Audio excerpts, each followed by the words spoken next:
নমস্কার বন্ধুরা, Aparna simple recipe and ক্রিয়েটিভিটিতে আপনাদের স্বাগত। চলে এলাম আরও একটি সুস্বাদু রেসিপি নিয়ে।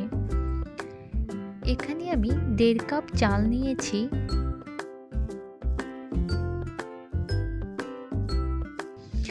নিয়ে নিলাম 1/2 কাপ পরিমাণ উড়দ ডাল আর 2 টেবিল চামচ ছোলার ডাল। এবারে ভালোভাবে ধুয়ে নেব। এদিকে নিলাম 2 চামচ মেথি দানা। এবারে ভালোভাবে ধুয়ে নেব। ভিজিয়ে 5 থেকে 6 ঘন্টার জন্য রেখে দেব।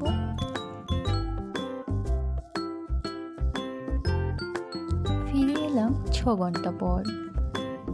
এবারে আমি মিক্সিতে এগুলো বেটে নেব। সামান্য জল দিয়ে দিলাম এবং মসৃণ করে বেটে নিলাম। এবারে একটি বাটিতে ঢেলে আমি ভিজিয়ে রাখা চালগুলো বেটে নেব। সবগুলো চাল দিয়ে পরিমাণ মতো জল দিয়ে দিয়েছি। এবারে মেথি দানাগুলো দিয়ে আবারও বেটে নেব। বাটা হয়ে গেছে, ঠিক এরকমটাই মসৃণ হতে হবে। এবারে ডালের পেস্টের মধ্যে চালের পেস্টও দিয়ে দিলাম। ভালোভাবে 6 থেকে 7 মিনিট ফেটিয়ে নেব।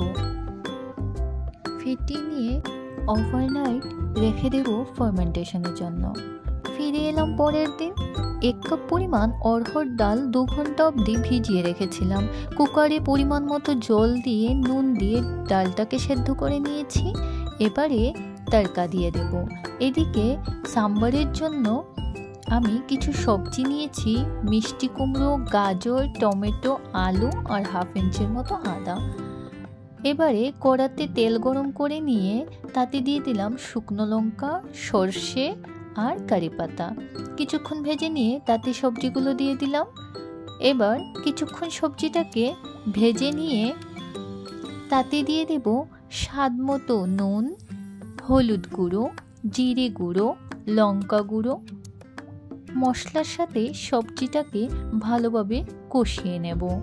দিয়ে দিলাম আদা বাটা। সামান্য জল দিয়ে ঢাকা দিয়ে কিছুক্ষণ রান্না হতে দেব। এবারে দিয়ে দিলাম তেঁতুল জল। সামান্য তেঁতুল জলে গুলে রেখেছিলাম। সবজিটা প্রায় সেদ্ধ হয়ে আসছে। এবারে দিয়ে দিলাম 2 চামচের মতো সাম্বার মশলা। এবারে সেদ্ধ করে রাখা ডালটা দিয়ে দিলাম। ঢেকে 5 থেকে 7 মিনিট ফুটতে দেব। এদিকে সাম্বারটা তৈরি হয়ে গেছে। এবারে ইডলির ব্যাটারটা চেক করা যাবে। ফরমেন্ট হয়ে গেছে। আবারও কিছুক্ষণ এভাবে মিক্সড করে নেব। নিয়ে একটি বাটিতে কিছুটা ব্যাটার ঢেলে নেব। দিয়ে দেব স্বাদ মতো নুন। সামান্য জল দিয়ে গুলে নেব। এবারে সবকটা ইডলি প্লেটে তেল লাগিয়ে নেব। অল্প অল্প করে ব্যাটারগুলো তাতে দিয়ে দেব। বন্ধুরা, এরকম সিম্পল রেসিপি যদি আপনাদের ভালো লেগে থাকে তাহলে আমার চ্যানেলটিকে সাবস্ক্রাইব করার অনুরোধ রইল। যারা দেখছেন তাদের অসংখ্য ধন্যবাদ। আপনারা যদি এভাবে আমাকে সাপোর্ট করতে থাকেন তাহলে আমার পরিশ্রম সার্থক হবে। একটা প্লেটে ইডলি ব্যাটারগুলো দিয়ে দিলাম। দিয়ে স্টিমে বসিয়ে দিলাম 15 মিনিটের জন্য। ফিরে এলাম 15 মিনিট পর। দেখুন কি সুন্দর ফুলেছে। এবারে নামিয়ে নেব। চামচের সাহায্যে এভাবে তুলে নেব। কতটা সফট হয়েছে দেখুন। একটা ভেঙে দেখিয়ে দিচ্ছি।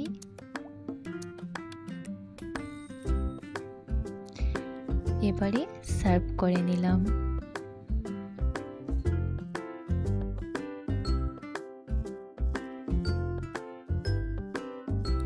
এবার ছেলে আমার বায়না করছে ওকে তড়কা দিয়ে কিছুটা ইডলি করে দেওয়ার জন্য।